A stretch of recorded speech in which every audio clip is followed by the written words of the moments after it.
Bem, queridos amigos, amigas, sejamos muito bem-vindos. São 17 horas e aqui 20 horas.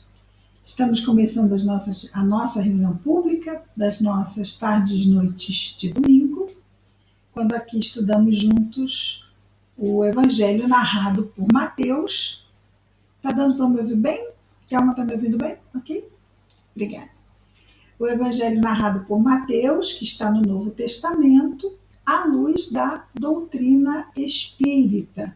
Então, nós já desligamos os microfones, já começamos a gravação, e ao final, depois da prece, nós então desligamos a gravação e fazemos aquela parte, né, aquele bate-papo final. Vamos começar com a mensagem inicial da noite de hoje, sempre lembrando que ela é aberta ao que se diz acaso, não é?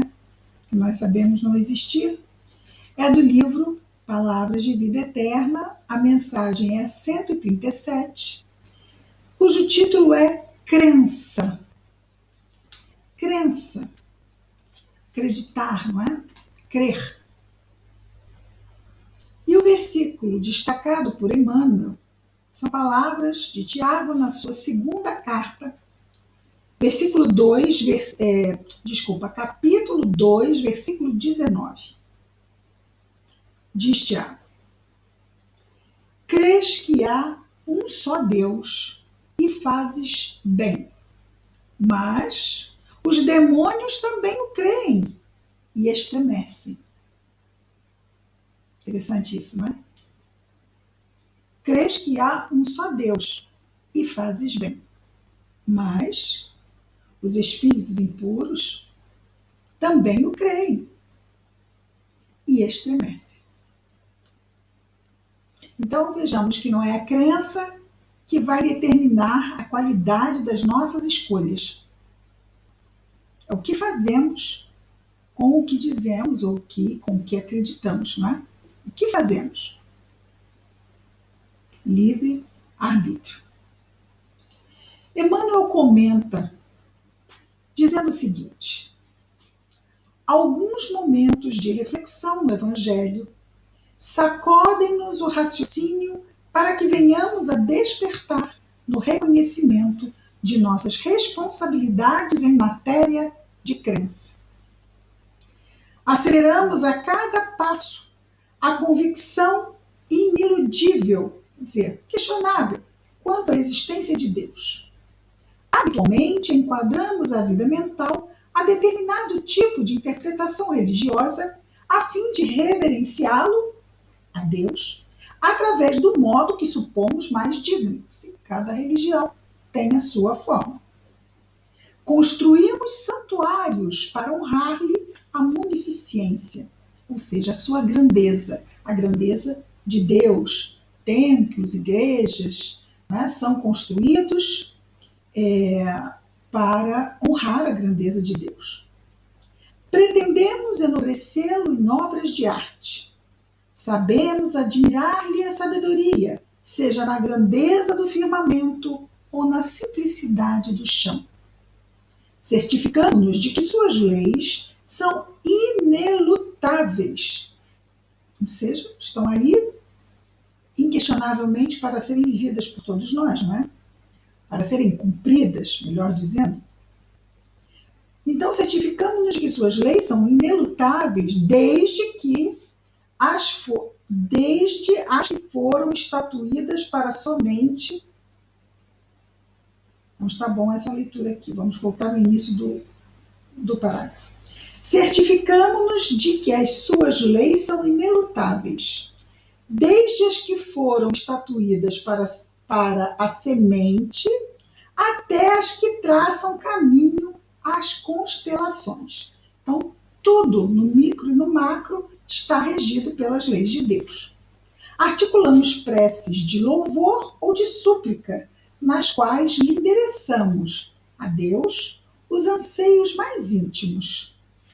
Receitamos confiança em Deus para todos aqueles que ainda não conseguiram entesourá-la. Às vezes, chegamos até mesmo ao entusiasmo infantil dos que imaginam adivinhar as opiniões de Deus nisso ou naquilo. Todas essas atitudes nascem da pessoa que reconhece a imanência de Deus, sua existência. Entretanto, os espíritos perversos também sabem que Deus existe.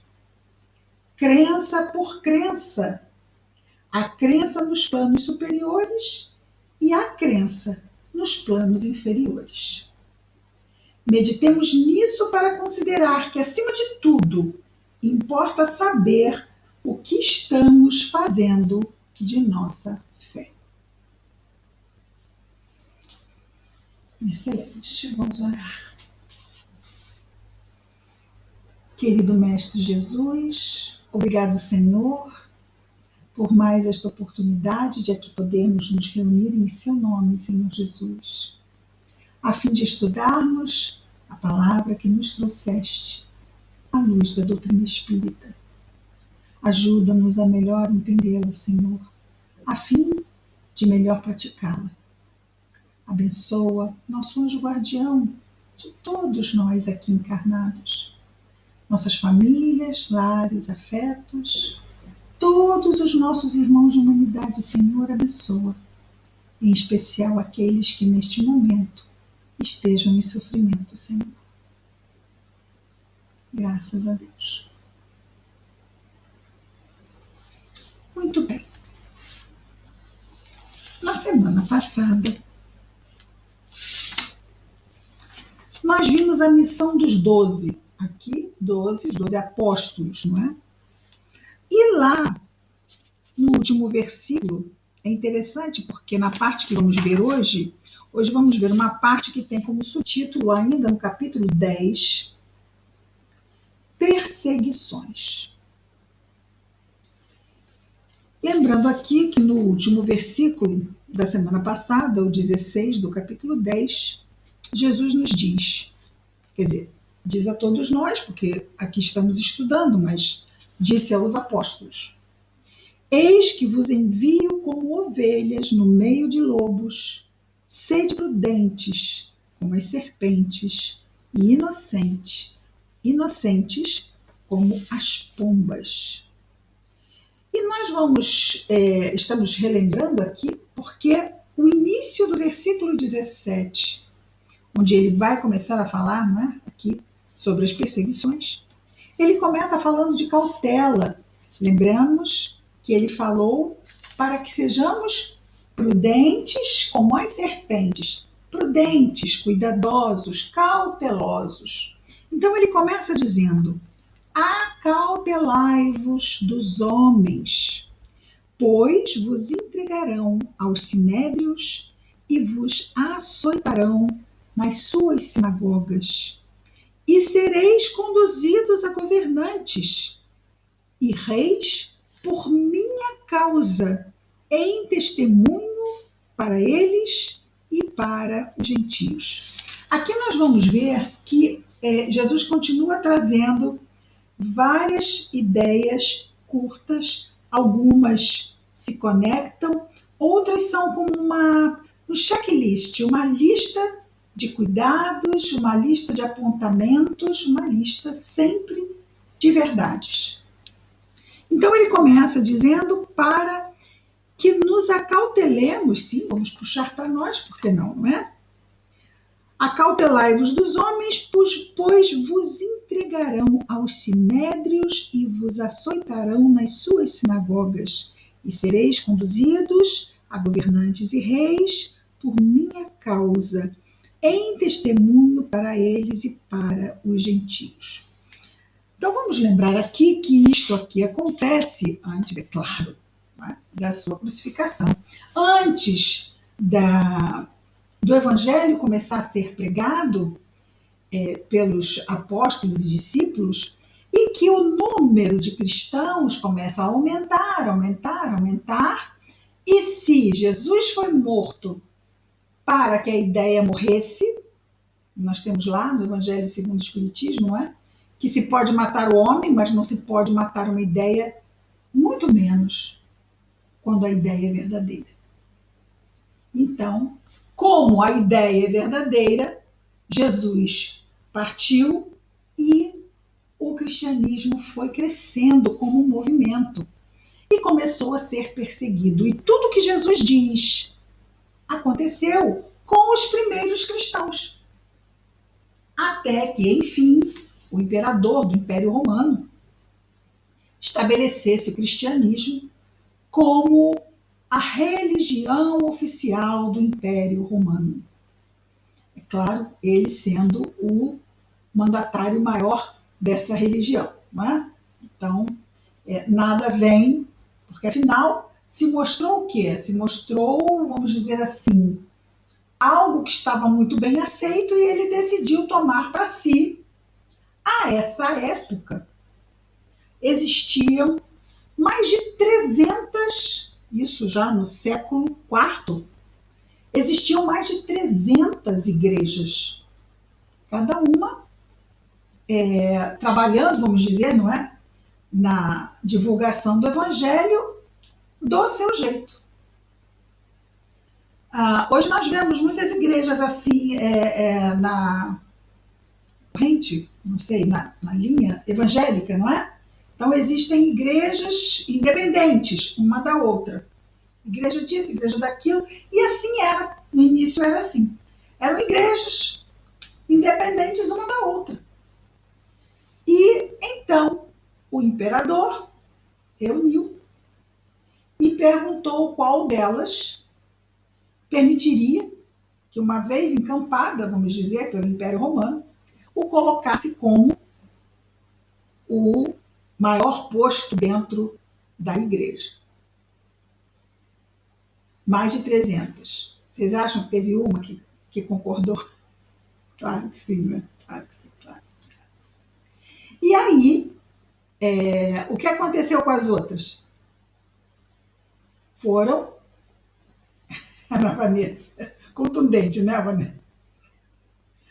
Foram convidadas, Ana Vanessa, foram convidadas gentilmente a se integrar. Falei entregar, foi um ato falho.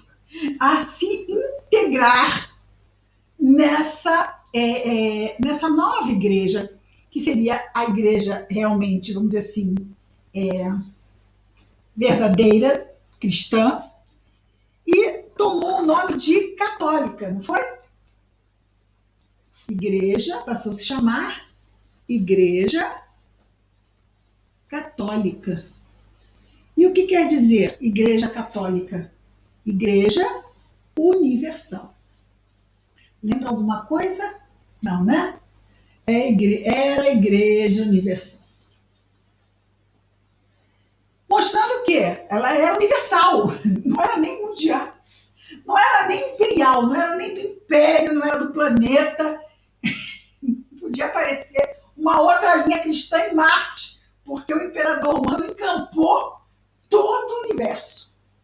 E estabeleceu, então, que a Igreja Católica era a única em todo o universo que poderia divulgar o Evangelho. Aí começaram os problemas, né? Até aí, até o campo das perseguições, nós temos os mártires, né? Aqueles que foram reconhecidos pela Igreja mesmo católica, né? Como os santos morreram martirizados, então mostraram uma fé enorme. E isso tudo para dizer que essa história inicial das perseguições, que Jesus sabia de tudo que ia acontecer. Aí, nós chegamos até a comentar aqui na semana passada, né? Passamos por um período de calmaria. Durante um bom período, a Igreja Católica, quer dizer, os católicos deixaram de ser perseguidos e se tornaram, infelizmente, em muitas ocasiões da história, não é? Esse movimento se tornou perseguidor, inclusive de outras crenças. Mas nós estamos voltando para um período onde essa mensagem de Jesus volta a ser atual. Impressionante, não é? Porque antes tínhamos uma referência dos cristãos primitivos. E é muito interessante porque a proposta do Espiritismo é remontar ao cristianismo primitivo.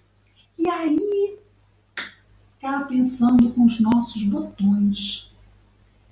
Há muito tempo atrás poderíamos pensar, sim, sim, estamos no movimento espírita remontando ao movimento cristão primitivo. As casas espíritas não têm altares, não têm imagens para adoração, não existe um clero organizado, não existe uma hierarquia clerical, não existem, vamos dizer assim, rituais de,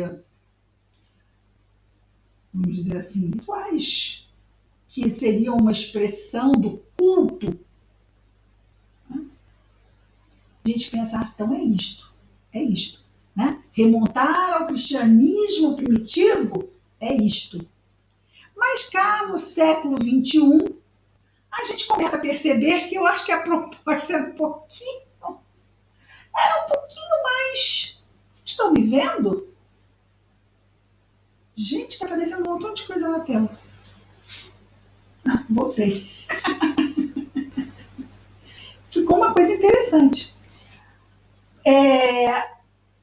Ficou um pouquinho mais complexo do que algo que dizia respeito à questão externa, da estruturação do movimento espírita, remontando a estruturação do movimento cristão primitivo. Mas lendo e estudando o Evangelho, nós começamos a perceber que o que ele fala sobre as perseguições é algo que está, alguma coisa assim, alguma coisa soa atual.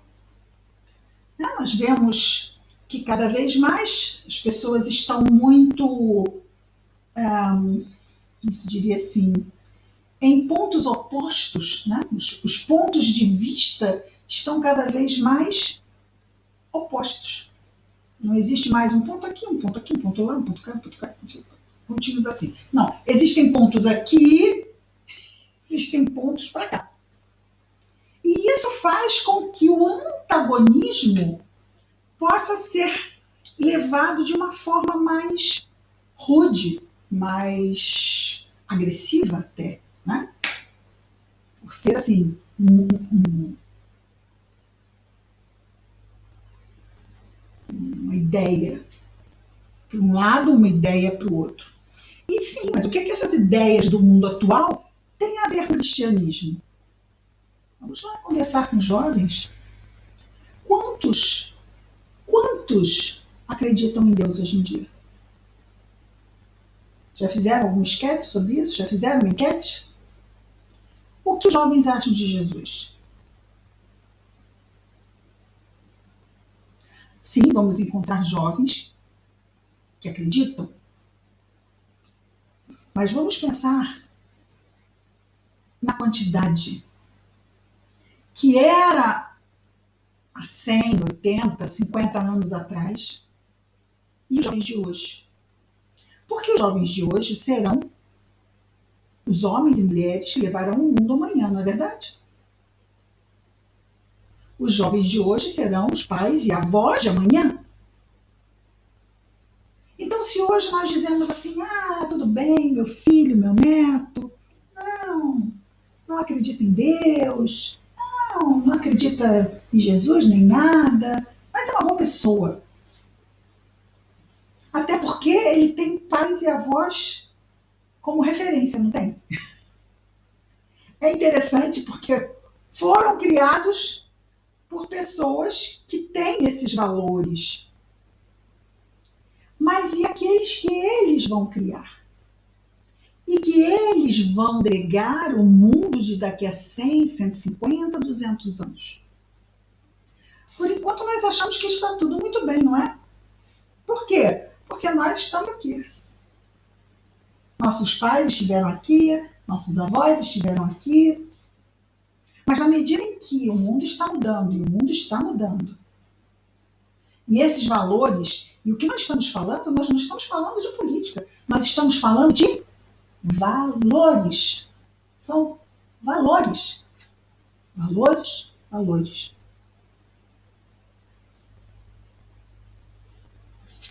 Então, quando nós ouvimos Jesus e nós lembramos daquele passado, dos primeiros séculos do cristianismo, nós estamos, não vamos esquecer, nós estamos para entrar num novo mundo, não é? O mundo, estamos às portas do mundo de regeneração. Mas como, Cristina, você está acabando de dizer que está havendo um movimento crescente de descrença? Qual o problema? Ou nós achamos que açaí é baratinho? Nós achamos que... Lembra da mensagem inicial? Vamos ler aqui só o trechinho final. Entretanto, os espíritos perversos, diz Emmanuel, também sabem que Deus existe. Também sabem que o mundo vai mudar. Sabem de tudo. Nada do que está acontecendo está fora do conhecimento e do controle de Deus. Nada. Todos aqueles que... Porque uma coisa é, a gente pensa assim, mas espera aí, Cristina, você está falando então que daqui a 150, 200 anos, eu acho que nós já vamos ter chegado aonde queremos chegar antes disto. Então vai haver o quê? Uma sustação, vamos chamar assim, uma solução de continuidade. Porque eles estão achando... Quem, Cristina? Vamos lá pegar a Emmanuel de novo. Os espíritos perversos também sabem. Aberto ao acaso hoje, né? Pegou isso, né? Os espíritos perversos também sabem que Deus existe. Crença por crença. A crença nos planos superiores e a crença nos planos inferiores. E até porque eles sabem, eles estão nessa ação de tentar desmontar os valores morais da civilização para tentar o quê? Fazer com que aquilo que tem que acontecer, porque é a vontade de Deus, na lei do progresso, não aconteça. Mas vamos ouvir Jesus. Cristina fala muito, a gente veio para ouvir Jesus. Senhor, diga para nós. Acautelai-vos dos homens, pois vos entregarão aos sinédrios e vos açoitarão nas suas sinagogas. E sereis conduzidos a governantes e reis por minha causa, em testemunho para eles e para os gentios. Ou seja, testemunhando nossa fé diante dos que não a têm. O que pode um homem de fé? Vamos voltar para Jesus. Versículo 19, Jesus diz: quando vos entregarem, olha, interessante, não é? Porque ele não diz se, não é? Interessante isso. Ele diz assim, se vos entregarem, ele não diz isso. Ele diz quando.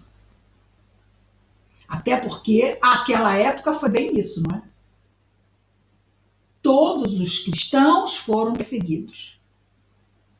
Quando vos entregarem, não vos inquieteis. E isso é uma mensagem que fica muito marcada. Jesus fala de perseguições. Olha só. Perseguições. Mas Jesus fala igualmente de não temer. Não temer. Quando vos entregarem, não vos inquieteis, por saber como ou o que falareis, pois vos será dado naquela hora o que havereis de falar. E o que ele quer dizer com isso? Quem nos dará? A nossa intuição. Por quê? Não seremos nós a falar, não seremos nós a nos defender, não seremos nós sozinhos a fazer, executar, desenvolver qualquer tarefa no bem. Não estaremos sozinhos, seja nos nossos lares, conversando com alguém que esteja em perturbação ou sofrimento, em nenhum momento, em nenhum lugar.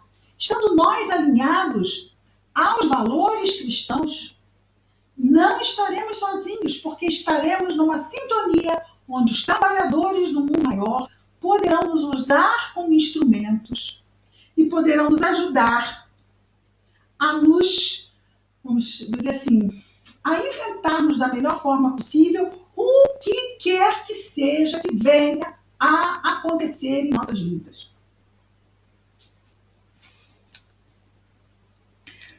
E ele complementa dizendo que naquela hora, então, que vos será dado o que havereis de falar.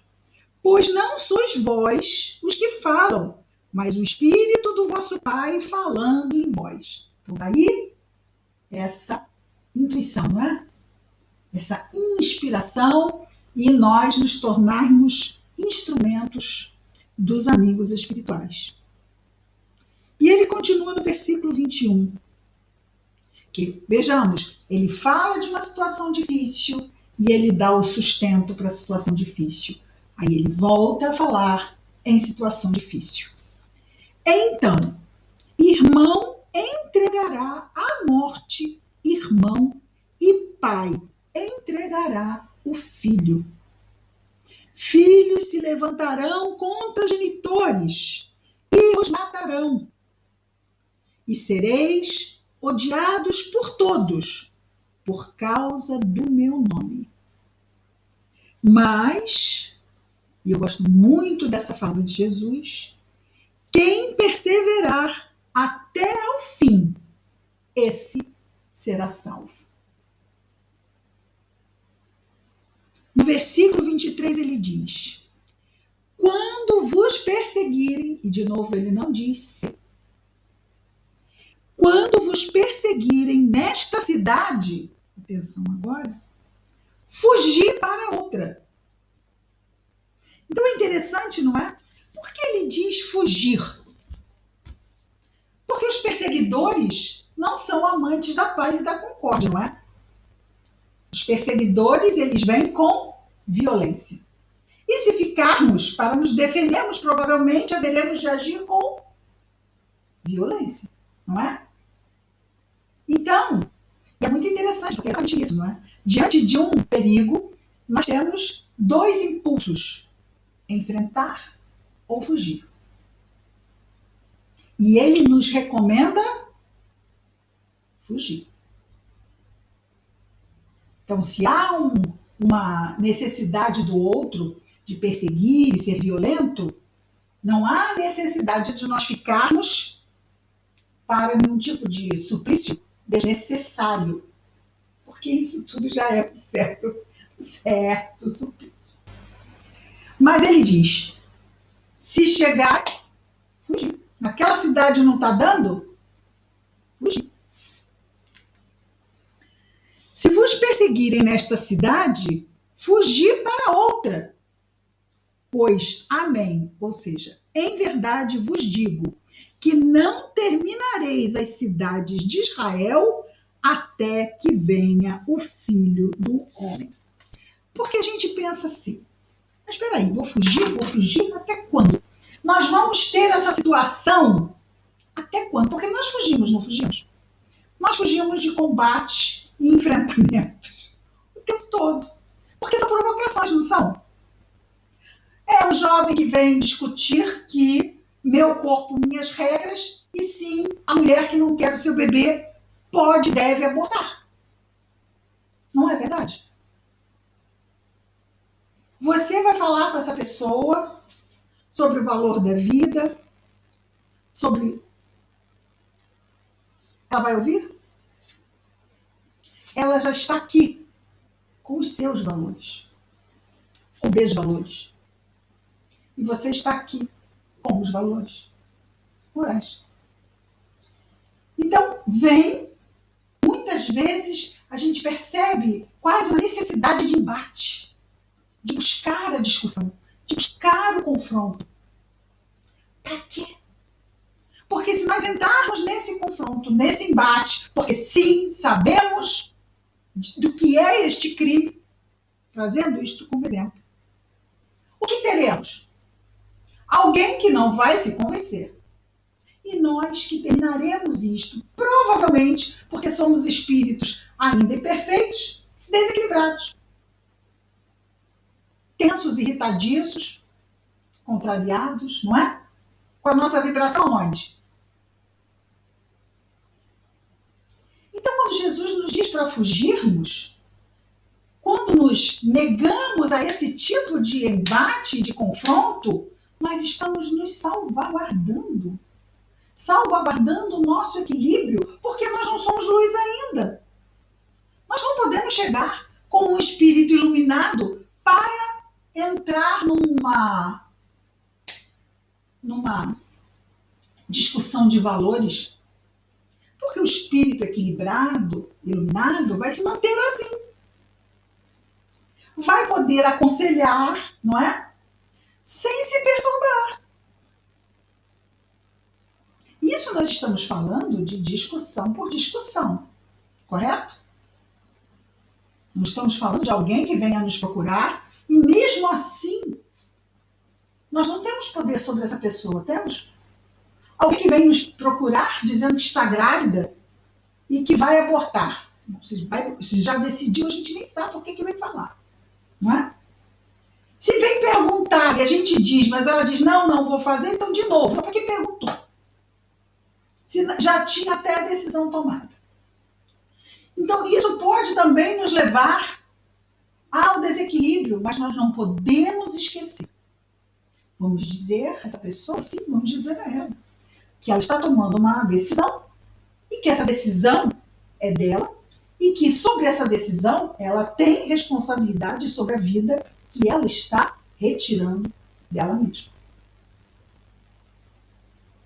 Há mais o que fazer? Vamos prender esta pessoa? Vamos amarrá-la?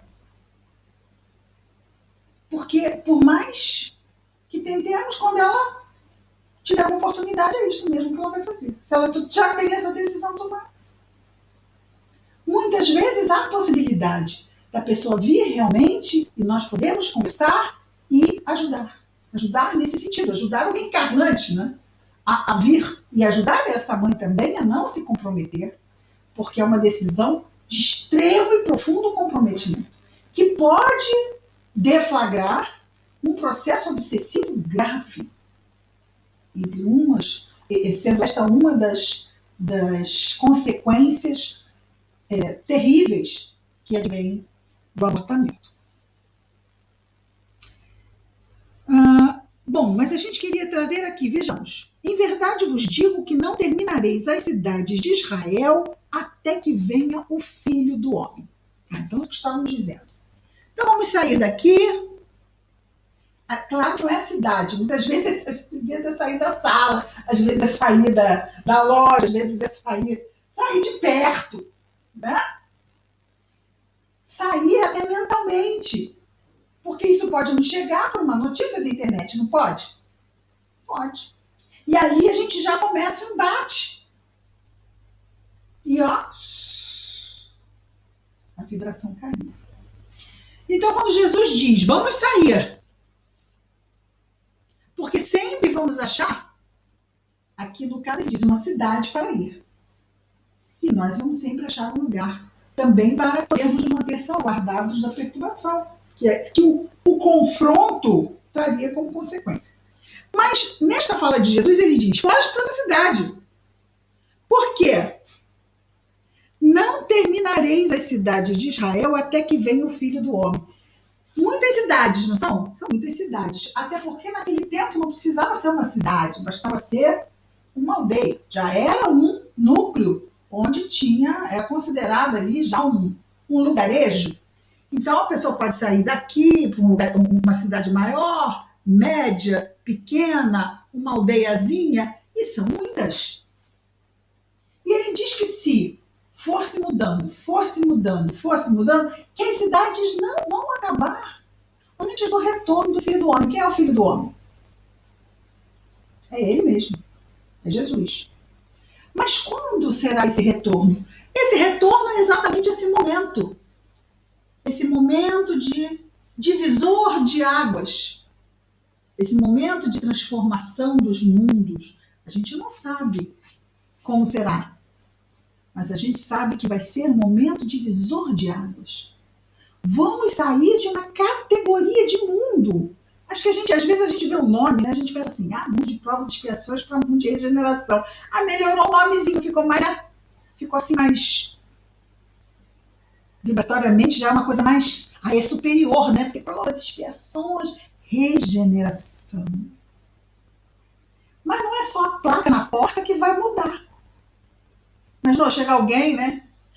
Chegou Jesus, placa, aí tira a placa de mundo de provas e bota lá a placa. Pronto. Mundo de regeneração. Todo mundo, muito bem, Senhor, muito bem. Não é isso, não. Vai ser um evento, lembrando o imperador romano, né? Vai ser um evento católico, né? Vai ser um evento assim, mega. O mundo vai mudar de categoria. Assim. Vamos pensar aqui, uma mulher se torna mãe. Frase curta. Uma mulher se torna mãe. Você diz assim, ok, engravidou, teve um filho. O que aconteceu no psiquismo e no organismo desta mulher antes, durante e depois? É exatamente isso que vai acontecer com o planeta. Alguma coisa que... Porque quando... eu sei, até as mulheres já têm essa vontade de ver outras, né? Mas elas não passaram por isso. Quem não é mãe não passou por isso. Não viu esse estado escatológico, porque é alguma coisa muito inenarrável que acontece no nosso corpo, o que acontece na nossa mente durante a gravidez e depois. É tudo muito, que não dá nem para falar o que é, que só quem viveu que sabe. A mesma forma, a mudança, quer dizer, mesma forma, guardadas as devidas proporções da mudança do planeta. A gente fala, parece uma coisa assim, ok, provas e expiações para regeneração, claro. Os espíritos que não tiverem vibração para ficar, vão ser mandados para outro mundo. E a gente fala isso como se fosse todo mundo entra lá na linha 2 do metrô, né, e vai para outro lugar, como se fosse uma coisa simples. Não é. Vejamos que quando, há mais de 3.000 anos atrás, Moisés recebeu os 10 mandamentos, já estávamos vivendo todo esse processo que vai culminar nessa mudança. E isso, 3.000 anos é pouco, não é? Mas isto vai chegar num momento que é exatamente esse momento, não é? Que não será 3.000 anos, será condensado em talvez algumas poucas décadas dessa transformação, que as pessoas pensam assim, vai ser no ano tal.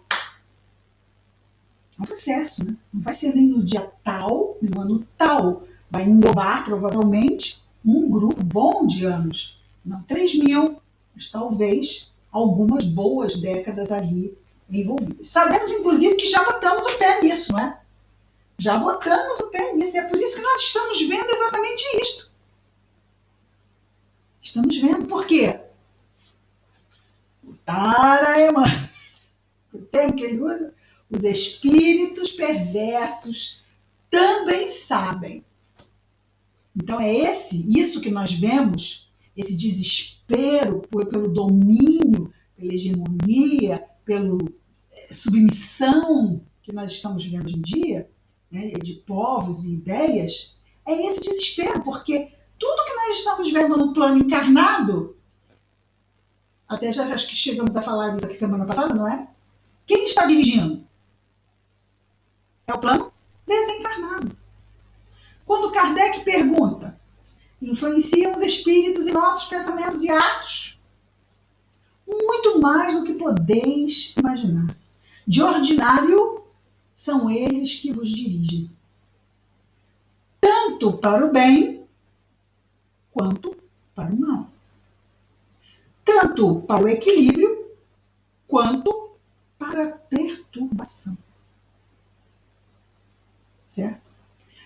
Aí podemos pensar, e essas pessoas que estão sendo usadas para desacreditar que existe isso, né? Elas haverão um momento onde elas serão esclarecidas. E muito provavelmente, a maioria absoluta delas, quando for esclarecido, o que quer dizer esclarecido? É quando a luz chega. Esclarecer. Trazer a luz. E a luz é a verdade. Então, quando a verdade vem, faz-se a luz, as trevas e sombras da ignorância se desfazem e as pessoas têm muito mais discernimento para fazer suas escolhas. Voltemos a Jesus, versículo 24. E ele nos diz assim: o discípulo não está acima do mestre, nem o servo acima de seu senhor. Então ele fala aqui do discípulo e fala do servo. O discípulo tem um mestre, o servo tem um senhor. O senhor e o mestre é Jesus. O discípulo e o servo somos nós. Quando assim decidimos ser. Porque ninguém vai nos intimidar ou forçar ou induzir a que sejamos discípulos ou servos. Essas posições têm que ser assumidas de livre e espontânea vontade, porque um benefício não pode ser imposto. Um benefício tem que ser e vir em decorrência da escolha do beneficiado. O discípulo não está acima do mestre. Jesus coloca para quê? Para que a gente possa ter um discernimento mesmo de onde estamos, onde Jesus está, o que nós podemos, o que pode o mestre. E aí ficamos muito mais tranquilos, porque é ele que pode. Nós só temos que ouvi-lo e segui-lo. No versículo 25 ele diz: basta para o discípulo tornar-se como seu mestre. Não é tornar-se o mestre, mas tornar-se como seu mestre. E ao servo tornar-se como seu senhor. Então, o mestre e o senhor são figuras de referência. Figuras de referência. O que quer dizer uma figura de referência? É aquela que eu, como discípulo e servo, sigo. Sigo, está aqui o Senhor e o Mestre. Está aqui o Senhor e o Mestre. E eu sigo. Naturalmente, eu vou passando a ter características de sabedoria, de nobreza, de superioridade, por estarmos seguindo o Mestre e o Senhor. Mas não seremos nem Mestre nem Senhor. Apenas estaremos como? Por esforço, muito esforço, muita vontade e muito tempo. Se ao Senhor da casa, e aí é por isso que, isso aqui é ele, aqui, Jesus, se ao Senhor da casa chamaram Belzebu, e sim, Jesus era e foi por vezes chamado de Belzebu. Se ao Senhor da casa chamaram Belzebu, quanto mais aos membros da casa dele. Não esquecendo que ele está falando sobre o que aqui? Perseguições. Então não vamos imaginar que estamos seguindo Jesus e que acabaram seus problemas. Mas espera aí, eu estou seguindo Jesus para que minha vida se abra. Não é? Sim, a vida vai abrir, mas mentalmente, espiritualmente. Mas aqui, as provas ficam mais acirradas, porque o testemunho, ele se faz necessário. Porque ainda é um mundo de provas e expiações, onde ainda a imperfeição impera no coração da criatura. Então, se nós mostramos algo acima desse padrão, quem está abaixo desse padrão se sente incomodado. E se não quer subir, não quer que o outro esteja em cima para perturbar. Perturbar como, Cristina? Lembrando que é possível estar mais em cima. E se não se está mais em cima, é porque não se usa o pensamento e não se usa a vontade para isso. Então, praticamente, quem acaba se esforçando, incomoda quem não está se esforçando. É como aquele bom aluno da escola que incomoda o outro que não vai bem, porque ele quer justificar que não vai bem. Por quê? Porque a escola não é boa, porque o professor não ajuda. Mas peraí, tem colegas seus que estão muito bem, obrigado. E pronto, e agora? Fala o quê? Perdi meus argumentos. Então, este meu colega é uma pedra no meu sapato. Porque eu podia justificar, mas ele não está colaborando. Então, isso incomoda para quem, né, muito diferentemente de uma sala de aula, um planeta e os espíritos que o habitam. Principalmente aqui na crosta, nós estamos vendo apenas o reflexo de um grande concerto que acontece no invisível. 2/3 da humanidade estão desencarnados. 2/3 da humanidade estão desencarnados. E onde está essa humanidade? Em Vênus? Não, porque a humanidade é a humanidade terrestre. Eles estão aqui na Terra. Ora, 2/3 da humanidade estão desencarnados. Ah, mas estão lá nas esferas superiores. Mas peraí, não é um mundo de provas e expiações? Então, se a maior parte da humanidade da Terra ainda tem a imperfeição a dominar-lhe, onde estão a maior parte desses 2/3 desencarnados? Estão acima do umbral ou estão no umbral? Estão no umbral. Se não tiver mais para baixo, um pouquinho. Estão aí. É gente abessa, não é? Quando Jesus diz orai e vigiai para não cair em tentação, é um conselho de ouro. Porque se nós não estivermos muito atentos, nós podemos sintonizar com um vício moral nosso ainda não corrigido suficientemente e ser esse vício moral uma pedra de tropeço.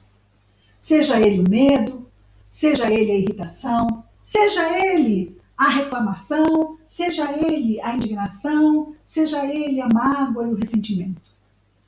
Tudo isto faz baixar a nossa vibração. E baixando a vibração, vem o povo oportunista para tentar nos fazer cair.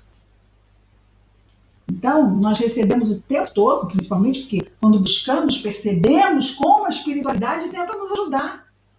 Se a gente pegar como hábito abrir uma mensagem, todo dia o anjo da guarda vai conversar conosco. Todo dia. Vai nos aconselhar sobre aquele exato ponto que nos agasta naquele momento. Vai buscar nos orientar, vai nos pedir reflexão. Então, eles estão para nos ajudar.